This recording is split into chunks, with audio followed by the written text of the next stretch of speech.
Señores, tengan ustedes muy buenas tardes. Sean cordialmente bienvenidos a este webinar organizado por el Colegio de Abogados de Arequipa. Antes de dar inicio a la presente sesión, permítanme extenderles el cordial saludo de nuestro decano de la Orden, el doctor Alfredo Álvarez Díaz, y de la Junta Directiva.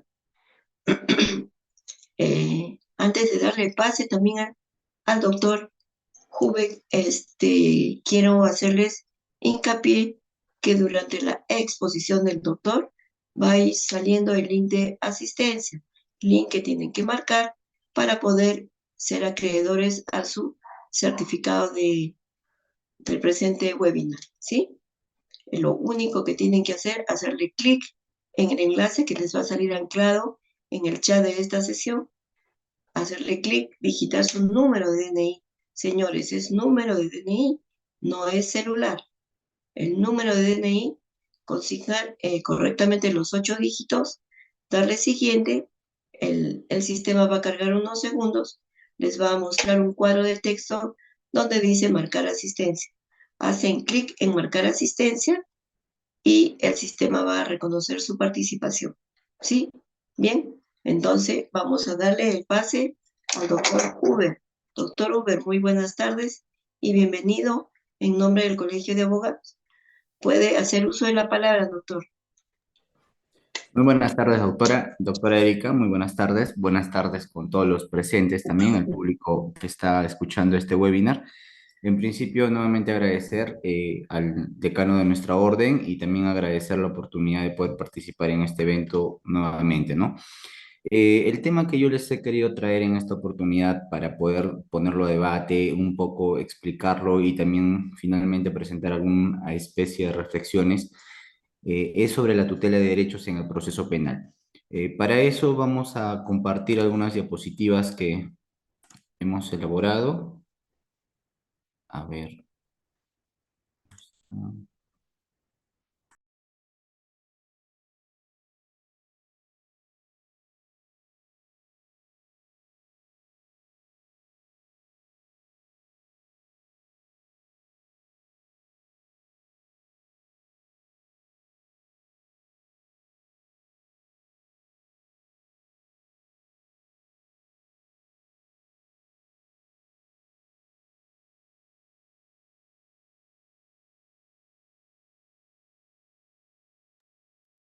Ahora sí, ¿no es cierto? Correcto. Entonces, bueno, vamos a explicar este tema a partir de algunas diapositivas que hemos elaborado.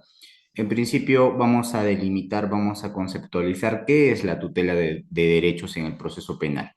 Entonces, vamos a decir que la tutela de derechos es un mecanismo intraproceso en el proceso penal. Es decir, se, se interpone, ¿no? Se plantea y se resuelve dentro del proceso penal. No se requiere presentarlo fuera del proceso penal o formularlo como una especie de habeas corpus o una acción de amparo.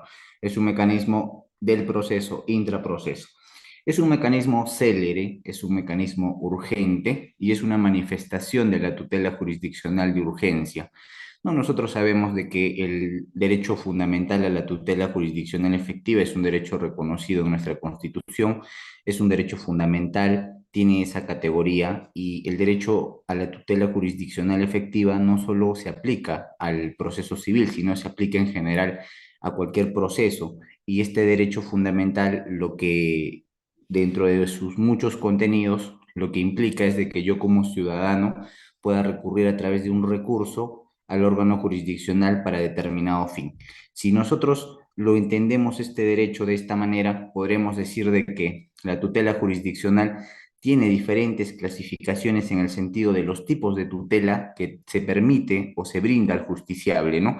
Tenemos una tutela jurisdiccional ordinaria que se traduce en los procesos jurisdiccionales ordinarios, sean civiles, sean penales, y tenemos una tutela jurisdiccional de urgencia, ¿no? Que se traduce, por ejemplo, en los procesos cautelares, donde solicitamos una medida cautelar que tiene una naturaleza urgente. En todo caso, la tutela de derechos, dada, como vamos a ver, el objeto de protección, la finalidad que tiene, es una manifestación de la tutela jurisdiccional de urgencia, es decir, de aquella necesidad que tiene el litigante, que tiene en este caso el imputado de recurrir al órgano jurisdiccional y se le resuelva de forma célere, se le resuelva de forma urgente. Una tercera característica de la tutela de derechos es que es un mecanismo residual.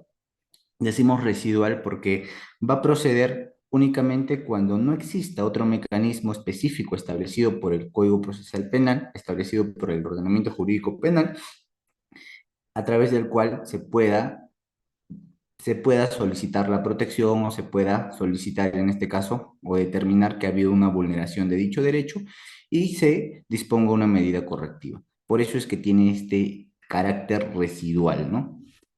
¿Cuál es la finalidad?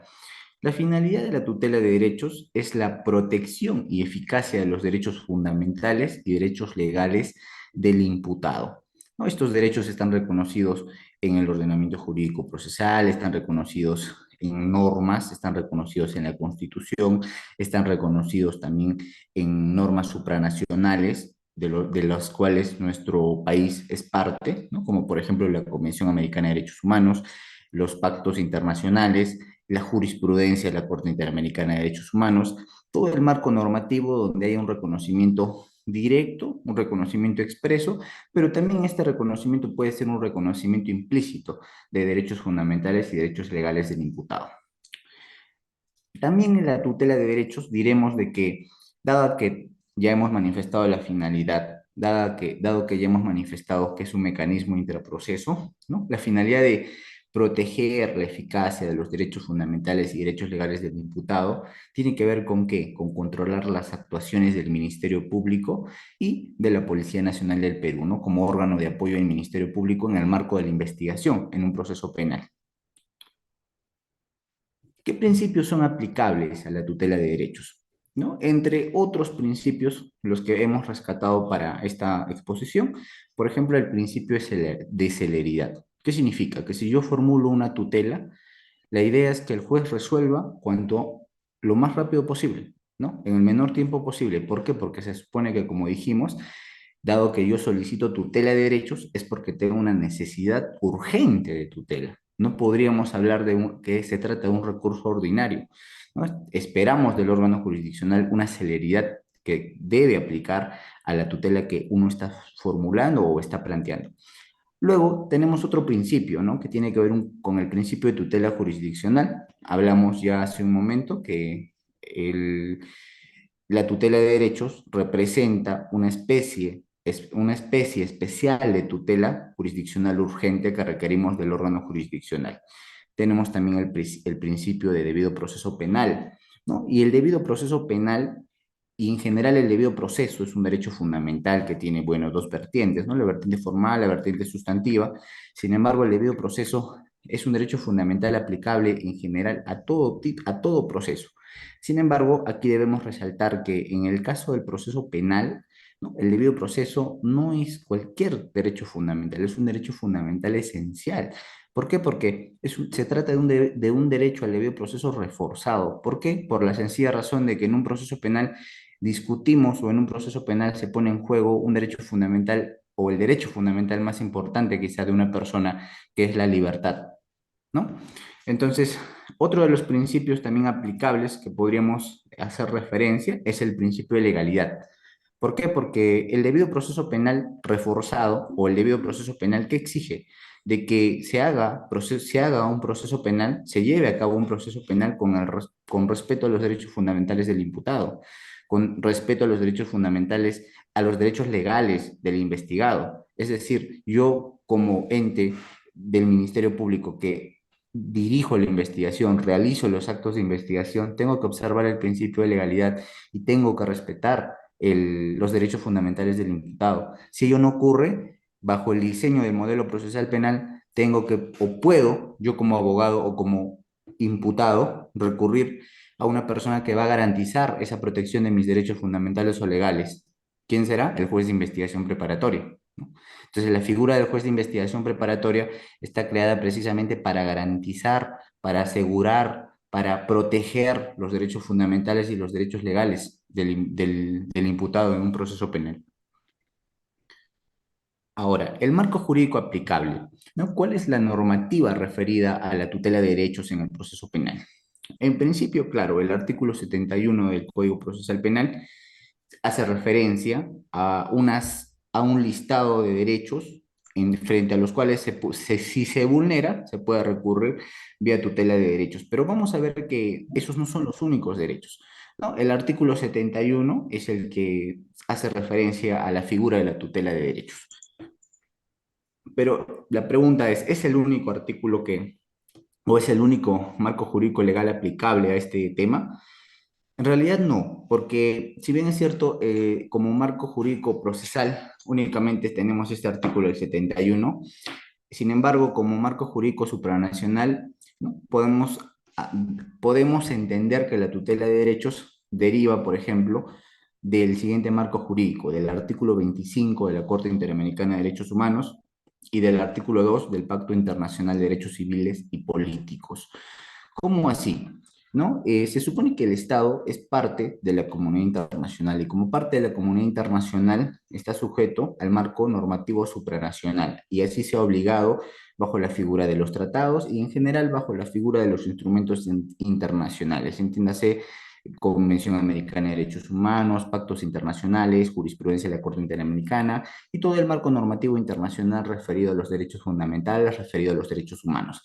Si ello es así, el artículo 25 de la Corte Interamericana de Derechos Humanos hace referencia a que toda persona tiene derecho a un recurso sencillo y rápido, ¿no? O a cualquier otro recurso frente a los jueces o tribunales que la ampare contra actos que violen sus derechos fundamentales reconocidos por la Constitución, la ley o la presente convención. Precisamente de ese mandato convencional de la Convención Americana de Derechos Humanos se deriva, ¿no? Se deriva, en todo caso, la tutela de derechos y representa la tutela de derechos un recurso sencillo, un recurso rápido, un recurso urgente frente precisamente a la vulneración de derechos fundamentales, derechos legales, derechos convencionales del imputado que se den en el marco de las diligencias preliminares, en el marco de la investigación preparatoria e incluso en el marco de la etapa intermedia, como lo ha establecido la jurisprudencia reciente de la Corte Suprema.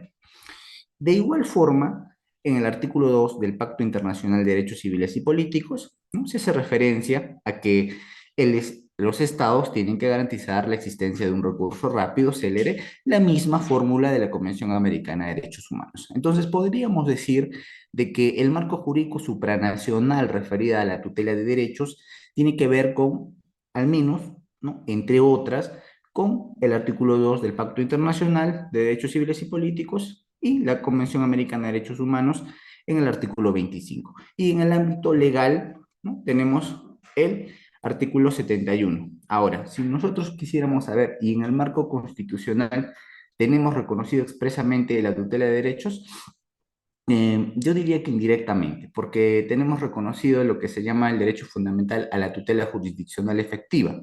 Y la tutela jurisdiccional, si entendemos que la tutela de derechos es una manifestación de la tutela jurisdiccional de urgencia, claro, se deriva también de este derecho fundamental. Conclusión respecto al marco normativo referido a la tutela de derechos. Tenemos el artículo 71 como dispositivo normativo legal establecido en el Código Procesal Penal. Tenemos la Constitución Política que reconoce la tutela jurisdiccional como derecho fundamental y la tutela de derechos es una manifestación de la tutela jurisdiccional de urgencia. Y tenemos a nivel supranacional el artículo 25 de la Convención Americana de Derechos Humanos y el artículo 2 del Pacto Internacional de Derechos Civiles y Políticos. Ahora, ¿qué supuestos protege la tutela de derechos? ¿No? Esa es otra interrogante que vamos a responder en base al artículo 71 del Código Procesal Penal. ¿No? El artículo 71, numeral 4 del Código Procesal Penal nos señala de que cuando durante las diligencias preliminares o la investigación preparatoria ocurren los siguientes supuestos, ¿no? Uno, no se ha dado cumplimiento a las disposiciones contenidas en el numeral 2 del artículo 71. A ver, ¿qué significa eso? Regresemos al artículo 71. ¿No? Es decir, dice, los jueces, los fiscales o la Policía Nacional deben hacer saber al imputado de manera inmediata y comprensible que tiene derecho a conocer los cargos formulados en su contra, y en caso de detención a que se le exprese la causa o motivo de dicha medida, entregándole la orden de detención girada en su contra cuando corresponda. B. Designar a la persona o institución a la que debe comunicarse su detención y que dicha comunicación se haga de forma inmediata. C. Ser asistido desde los actos iniciales de investigación por un abogado defensor. D. Abstenerse de declarar y si acepta hacerlo a que su abogado defensor esté presente en su declaración y en todas las diligencias en que se requiera su presencia. E. Que no se emplee en su contra medios coactivos, intimidatorios o contrarios a su dignidad, ni a ser sometido a técnicas o métodos que induzcan o alteren su libre voluntad. F. Será examinado por un médico legista o en su defecto por otro profesional de la salud. Es decir, un primer supuesto de aplicación de la tutela de derechos se va a dar en el caso de que no se hayan dado cumplimiento a las disposiciones contenidas en el numeral 2 del artículo 71 del Código Procesal Penal. Así lo señala expresamente el artículo 71, numeral 4. Un segundo supuesto es que dice que los derechos del imputado no son respetados, ¿no? Entonces, por una cuestión interpretativa, ¿a qué derechos se estará refiriendo este artículo? Claro, se está refiriendo a los derechos fundamentales y a los derechos legales del imputado, ¿no? ¿Dónde están contenidos dichos derechos? No necesariamente en el 71. Vamos a ver más adelante, de acuerdo a la jurisprudencia, cuáles son los criterios de la Corte Suprema y los criterios que se están aplicando. Y un tercer supuesto es cuando el imputado es objeto de medidas limitativas, ¿no? Ilegales de derecho, ¿no? Un cuarto supuesto es cuando se formulan requerimientos ilegales. Todas estas actividades o estos supuestos son generados en el marco claro de la investigación en el proceso penal, en las diligencias preliminares o en la investigación preparatoria. En la casación, en la casación 1145-2021 Arequipa. Sin embargo, se ha precisado también que la tutela de derechos, dependiendo de las circunstancias del caso, eventualmente podría aplicarse en la etapa intermedia en el proceso penal, ¿no? Pero eso vamos a verlo más adelante como jurisprudencia del tema. Ahora, ¿cuál es el ámbito de protección de los derechos vía tutela? ¿No? Tenemos dos sentidos de interpretación. Tenemos una interpretación de forma restrictiva y tenemos una interpretación de forma amplia, que es la que actualmente se está aplicando y es la que en realidad es lo deseable, lo ideal que se aplique, porque de esa manera se puede garantizar de forma efectiva la protección de los derechos fundamentales o derechos legales del imputado en el marco de una investigación en un proceso penal. La forma restrictiva, ¿no? En el caso de la forma restrictiva, en cuanto a lo que es jurisprudencia de la tutela de derechos, ¿no? Por ejemplo, se tiene el Acuerdo Plenario 4/2010 que desarrolla lo que es la tutela de derechos, la define, y en el Acuerdo Plenario 4/2010 también se hace referencia de que, aparte de los derechos, ¿no? Ilustrativos reconocidos en el artículo, en el numerado 2 del 71, del artículo 71 del Código Procesal Penal, también se puede aplicar extensivamente a otros derechos legales o fundamentales, ¿no? En aras de proteger pues al imputado, en aras de proteger a que no se vulneren esos derechos en el marco de la investigación del proceso penal. El Acuerdo Plenario 2/2012 habla también de, por ejemplo, la falta de imputación necesaria y frente al requerimiento que se hace al fiscal para que se aclare, se corrija o se precise cuál es la imputación, mejor dicho, respecto a determinado imputado. Si ello no se hace, puede recurrir, claro, vía tutela de derechos, ¿no? De eso habla el Acuerdo Plenario 2/2012. Sin embargo, esta forma restrictiva de entender qué derechos protege la tutela de derechos, tenemos la casación Tacna 136/2013, ¿no? ¿Qué nos dice esta casación? Contrario a al criterio establecido en el Acuerdo Plenario 4/2010, esta casación lo que señala es de que, ¿no? Solamente se puede, vía tutela de derechos, cuestionar la afectación de derechos, de los derechos reconocidos en el artículo 71 del Código Procesal Penal, ¿no? Es decir, el numeral 2. Es decir, dice expresamente esta casación que se trata de una lista cerrada de derechos. No, en realidad, entonces, esta casación, pues, es una casación que restringe la aplicación de la tutela de derechos. Consecuentemente, si yo, como abogado defensor o como imputado, advierto que a mi cliente se le está violentando derechos fundamentales, está afectando derechos fundamentales o legales que no están reconocidos en el artículo 71 del Código Procesal Penal, bajo esta figura, bajo esta, perdón, jurisprudencia, lo que yo tendría que hacer es recurrir a un mecanismo extraprocesal para salvaguardar la protección de dichos derechos, ¿no? Una habeas corpus, una acción de amparo, probablemente. Entonces, no es lo ideal esta interpretación de esta casación 136-2013 TACNA. ¿Por qué? Porque es una forma muy limitada de entender el derecho al acceso a un recurso simple, sencillo y urgente, ¿no? Bajo los términos que hemos hablado de la Convención Americana de Derechos Humanos, el Pacto Internacional de Derechos Civiles y Políticos. Es decir, esta es una interpretación contraria a normas convencionales, contraria a normas supranacionales. Sin embargo, esta casación, en realidad, o este criterio en la práctica o en la actualidad, pues no se viene aplicando, porque como vamos a ver en la jurisprudencia, existe, ¿no? Una forma amplia, una forma extensiva de entender que los derechos que protege la tutela de derechos no solamente son los señalados en el artículo 71 del Código Procesal Penal, sino que son en general los derechos fundamentales, derechos legales, derechos convencionales que tiene el imputado. Aquí tenemos la forma amplia de entender qué derechos protege la tutela de derechos, ¿no? Que, ¿Cuál sería la jurisprudencia, en todo caso, aplicable para entender de forma amplia, ¿no? El Acuerdo Plenario 4/2010, que establece que no solamente se protegen los derechos reconocidos en el artículo 71, el Acuerdo Plenario 2/2012, y tenemos, por ejemplo, jurisprudencia como un auto de vista en el expediente 5/2018, en el caso PPK. Por ejemplo, un caso más reciente, en el expediente 11/2022, en el caso de una tutela de derechos presentada por el presidente Pedro Castillo. Tenemos también una resolución, un auto de la primera sala penal de apelaciones en el expediente 39/2018. Y tenemos un recurso de apelación en el expediente 10/2022 de la Corte Suprema de la República. En estas casaciones, como vamos a ver, se maneja un criterio amplio de entender de que la tutela de derechos protege más allá de los derechos reconocidos en el artículo 71 y protege derechos fundamentales, derechos legales, derechos convencionales del imputado. Por ejemplo, ¿no? En el auto de vista 5/2018, en el fundamento jurídico 2.3, en el caso de PPK, ¿no? Se señala que la tutela de derechos es una garantía constitucional dentro del proceso.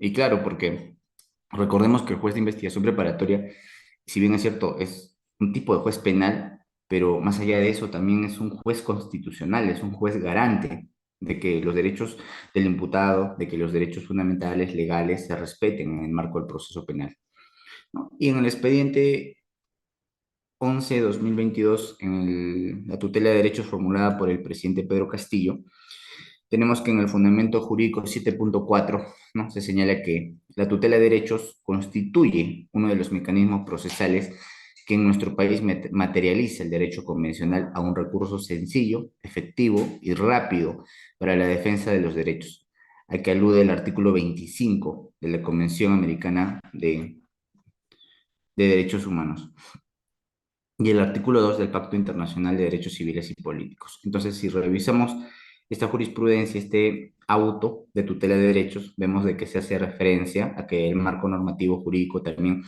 del cual deviene la tutela de derechos, ¿no? Es lo que hemos referido, la Convención Americana y el Pacto Internacional de Derechos Civiles y Políticos, ¿no? El recurso de apelación 10/2022, ¿no? En un voto del doctor San Martín Castro, se señala, ¿no? De que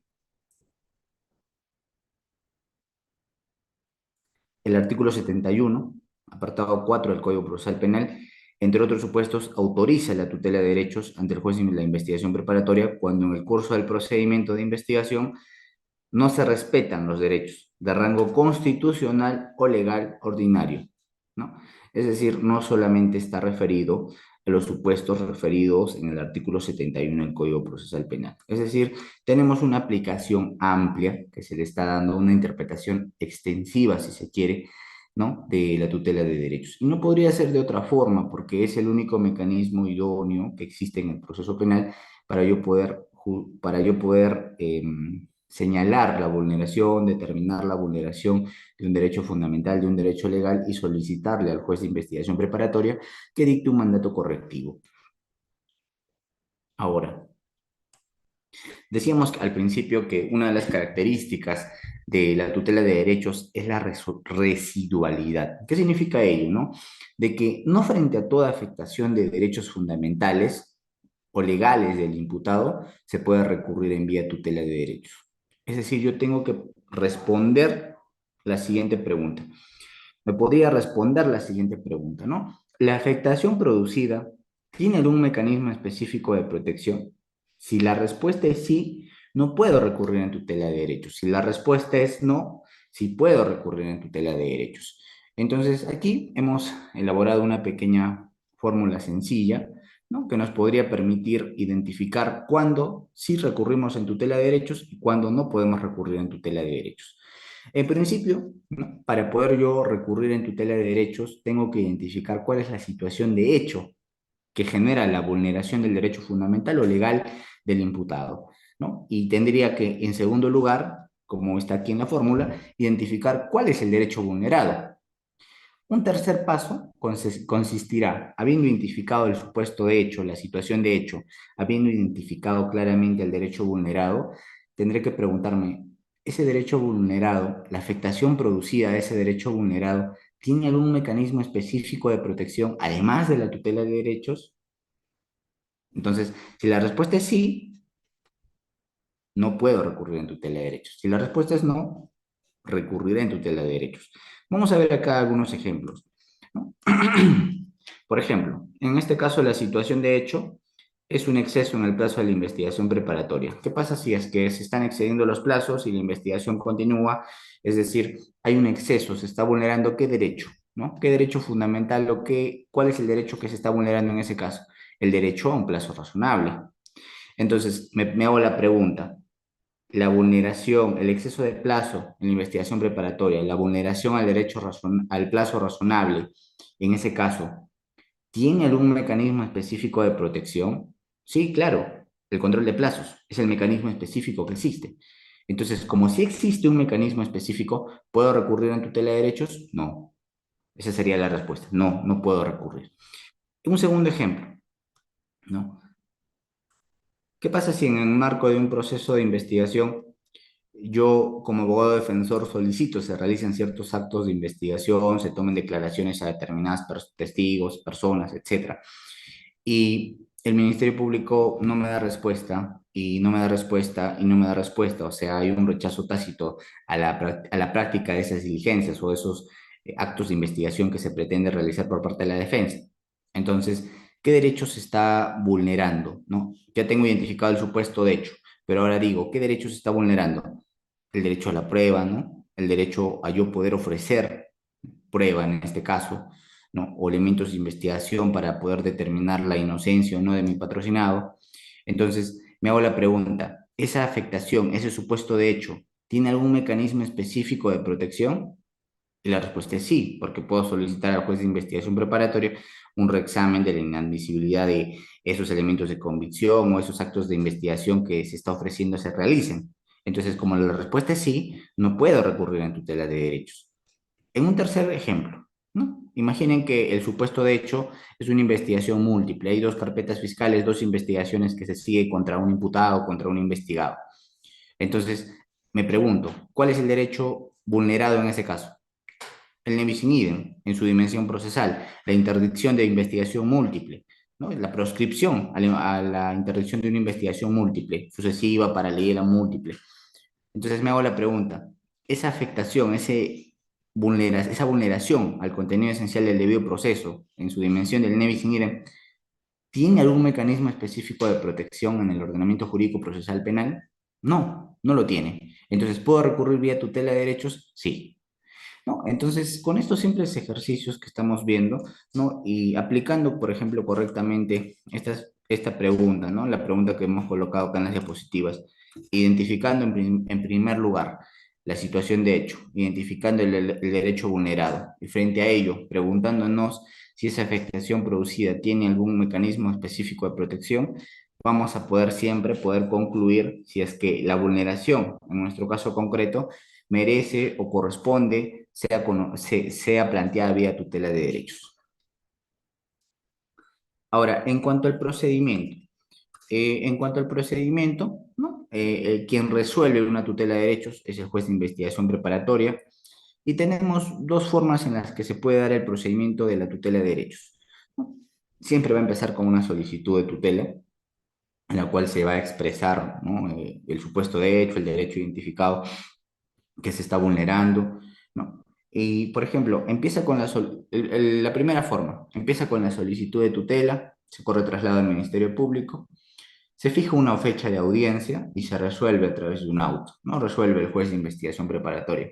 Pero en todos los casos será necesario una audiencia para que el juez resuelva,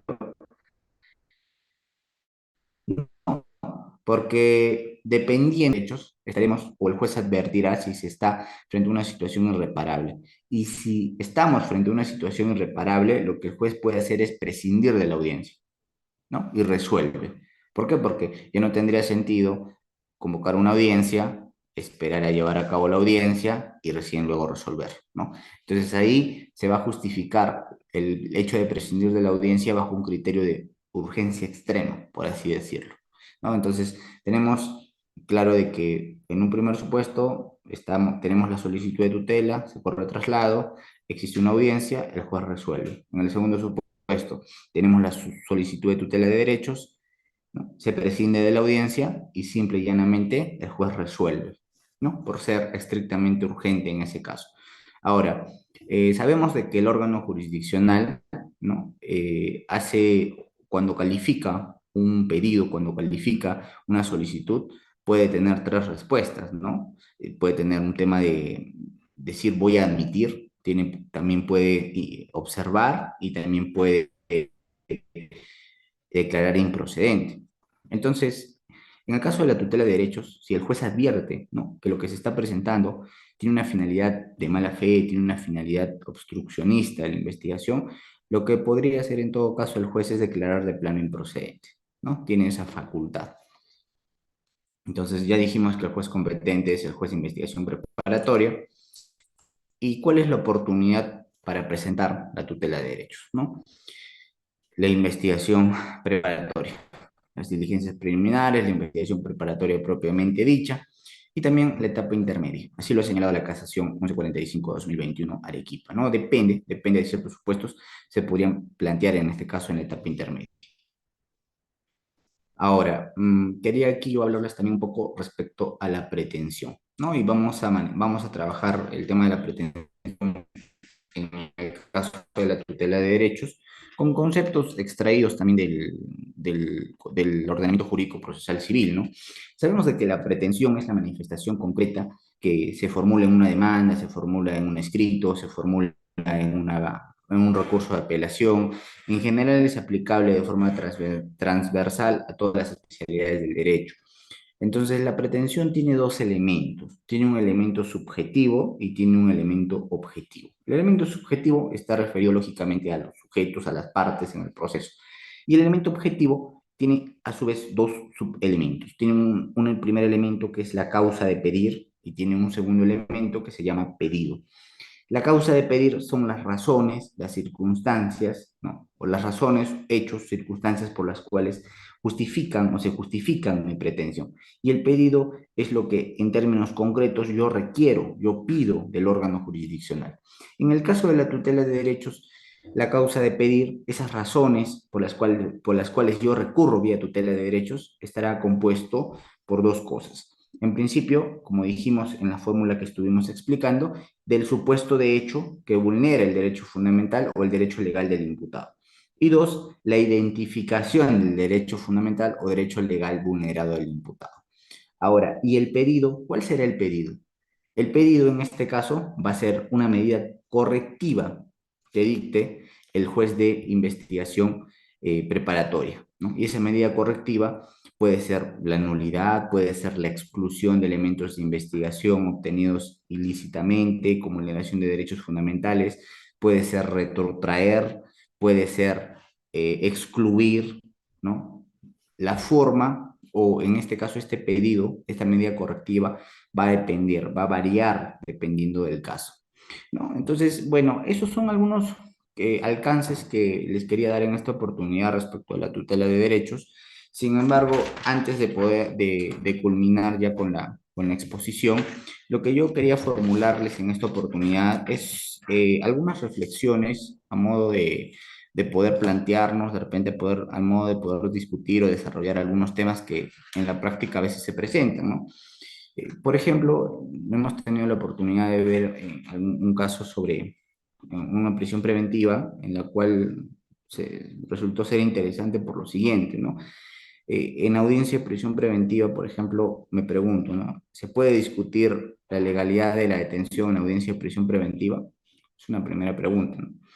Y una segunda pregunta, ¿se puede discutir la licitud de los elementos de convicción que sustentan un requerimiento de prisión preventiva en audiencia de prisión preventiva?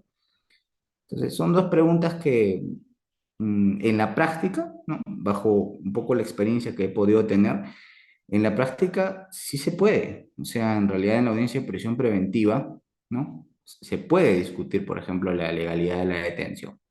Entonces, esa legalidad de la detención o cuestionar yo la legalidad de la detención, yo podría hacerlo vía tutela de derechos, pero también lo puedo hacer directamente en audiencia de prisión preventiva, ¿no? Entonces, yo considero, como una opinión personal, de que en audiencia de prisión preventiva sí se puede hacer. Y lo que pasa es que la audiencia de prisión preventiva se convierte en una audiencia de naturaleza doble. Una audiencia de naturaleza doble porque en un primer momento se va a discutir, ¿no? Una cuestión que se discutiría en una tutela de derechos. Se discutiría, por ejemplo, la legalidad de la detención, ¿no? Y una vez que se determine que la detención ha sido lícita, que la detención se ha realizado observando los derechos fundamentales y los derechos legales del imputado, ¿no? En un segundo plano empezaremos a discutir el requerimiento de prisión preventiva y habrá un pronunciamiento de la prisión preventiva. Ahora, el problema más o menos en el caso que les comentaba era de que se resolvió, por ejemplo, el tema de la legalidad de la detención. El juez de investigación preparatoria con muy buen criterio analizó la legalidad de la detención, lo resolvió. Sin embargo, no dicho análisis de esta tutela, por así decirlo, en audiencia de prisión preventiva, no tuvo o no tenía el análisis, la estructura de un auto, ¿no? Entonces, ya eso como un tema operativo de repente que si bien es cierto, sí se puede discutir en audiencia de prisión preventiva, habría que ver operativamente cómo se puede plantear eso, cómo se debería desarrollar, para qué, para garantizar un debido proceso, para garantizar también una correcta aplicación del derecho de impugnación. Ahora, y en la segunda pregunta que planteaba, ¿se puede discutir la legalidad o la licitud de los elementos de convicción que sustentan un requerimiento de prisión preventiva en audiencia de prisión preventiva? Yo creo que sí también. Yo creo que sí. ¿Por qué? Porque yo no podría como juez dictar una prisión preventiva con elementos de convicción obtenidos ilícitamente, ¿no? Entonces, igual como les comentaba en el caso que tuvimos, en el caso que estamos ejerciendo la defensa, el juez de investigación preparatoria efectivamente hizo un análisis también de la licitud de los elementos de investigación que sustentaban el requerimiento de prisión preventiva. Sin embargo, como una cuestión que también les comento, ¿no? De que esto subió, por ejemplo, en apelación y la Sala Penal de Apelaciones tuvo un criterio diferente. Entonces, la Sala Penal de Apelaciones es del criterio que la audiencia de prisión preventiva es una audiencia de prisión preventiva. Y no puedo discutir, por ejemplo, la legalidad de la detención en dicha audiencia, o no puedo discutir, por ejemplo, la licitud de los elementos de convicción. Entonces, ¿qué demuestra eso? Criterios contradictorios, ¿cierto? ¿Por qué? Porque por una parte el juez de investigación preparatoria sí se pronuncia, tiene un criterio garantista, sí se pronuncia porque analiza y bajo su percepción y bajo su entendido no podría dictar una prisión preventiva, ¿no? Que devenga de una detención ilegal, y no podría dictar una prisión preventiva que devenga de elementos de convicción ilícitos obtenidos ilegalmente. Entonces, siendo ese el caso, sin embargo, la sala es de un criterio diferente. ¿no? Frente a eso, claro, se ha interpuesto recurso de casación. Seguramente vamos a tener más adelante noticias respecto a ese tema porque esperemos que la Corte Suprema se pueda pronunciar, ¿no? Como desarrolla jurisprudencia vinculante respecto a esos temas, a fin de que estos criterios contradictorios que les estoy evidenciando, que suceden en la práctica y más concretamente acá, por ejemplo, en nuestra Corte Superior de Justicia de Arequipa, se puedan ser delimitados, ¿no? Porque no resulta siendo, digamos, no resulta siendo predecible los criterios que se manejan, ¿no? Porque por un lado nos dicen una cosa y por otro lado nos dicen otra cosa.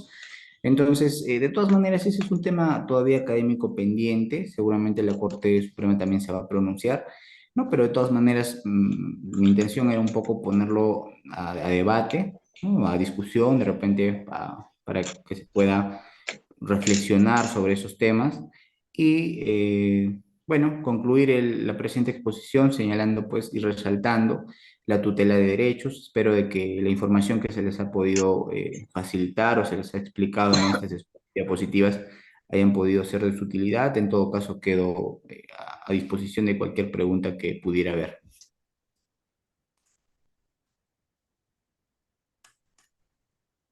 Muchas gracias, doctor.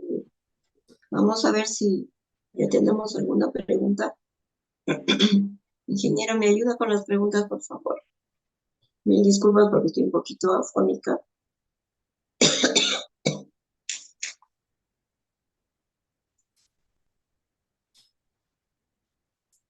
¿Cómo?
Señores, buenas tardes. Se les ha colgado ya el link de asistencia. Procedan a registrar y confirmar su participación el día de hoy. Así también aprovecho para darles unos minutitos para ver si tienen alguna pregunta o consulta respecto al tema que se ha expuesto el día de hoy. Muchas gracias.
¿Ya? Tenemos la pregunta de Almendra Gianella Vizcarra Perry.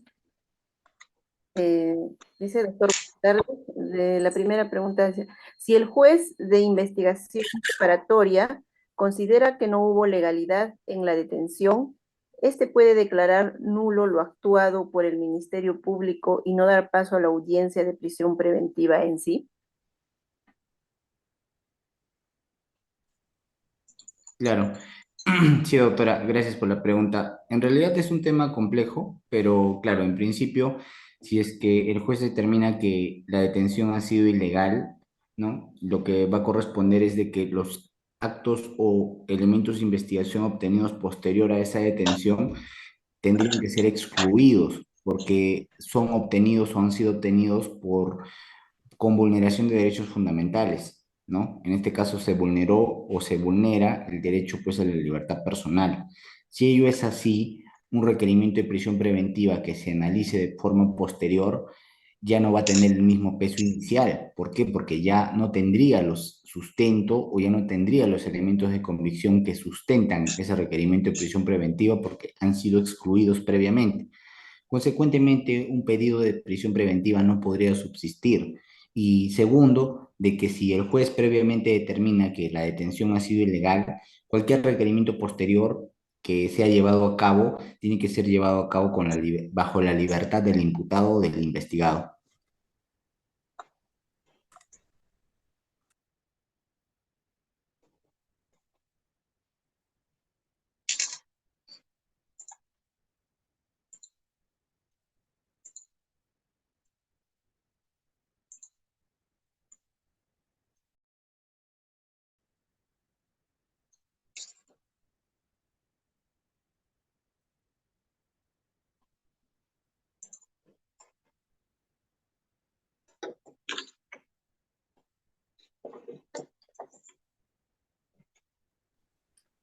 Tenemos otra pregunta.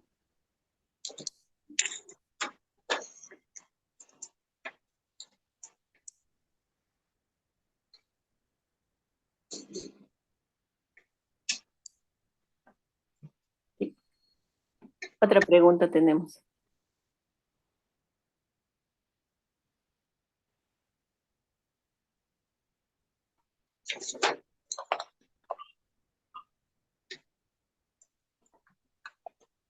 Ok. Tenemos la pregunta de Rubén Ilazaca Morga, que dice si un requerimiento se le vulnera el derecho a copias de los actuados por diversas causas, que era feriado largo, en el primer día hábil sería el juicio oral para la defensa técnica, ¿se podría poner una tutela de derechos? Muchas gracias por su respuesta. Claro, doctora, gracias por la pregunta, ¿no? Como dijimos, el artículo 71 del Código Procesal Penal establece que el mecanismo de tutela de derechos se puede aplicar en las diligencias preliminares, en la investigación preparatoria y excepcionalmente la etapa intermedia. Entonces, lo que nos refiere en todo caso aquí en la pregunta es de que ya estamos en una etapa de juicio oral. Si entendemos eso así, claro, no podría en este caso aplicarse la tutela de derechos, ¿no?